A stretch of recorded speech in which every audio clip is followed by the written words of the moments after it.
Good evening বন্ধুরা। আজকে সন্ধ্যেবেলা থেকে আমি আমার ব্লগটা শুরু করেছি। আর ছাদে এসেছিলাম গাছে জল দিতে। তারপর দেখি একটা গাছে অনেক লঙ্কা ধরেছে, মানে ফুল এসেছে আর একসাথে অনেক গাছ, তাই সেগুলোকে আলাদা আলাদা করে ঠিক করে দিলাম।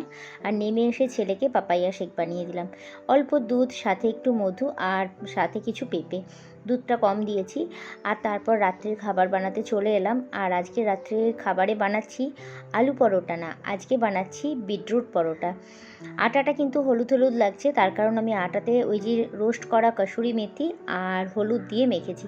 মাঝে মধ্যেই না একটু মুখ চেঞ্জ করার জন্য আমি চেষ্টা করি যে কিছু হেলদি আর খাবারের জন্য ভালো সেরকম খাবার বানিয়ে দিতে। তবে আমার ছেলের যে রুটিগুলো বানিয়েছি, মানে যেটা পরোটা অবভিয়াসলি, সেটা কিন্তু তাতে ওর কোনো তেল দিইনি, তেল ছাড়াই বানিয়ে দিয়েছি।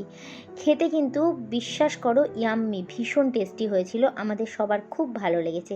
তো রাত্রে এই খেয়ে শুয়ে পড়লাম, সাথে কিছু আম আনলাম।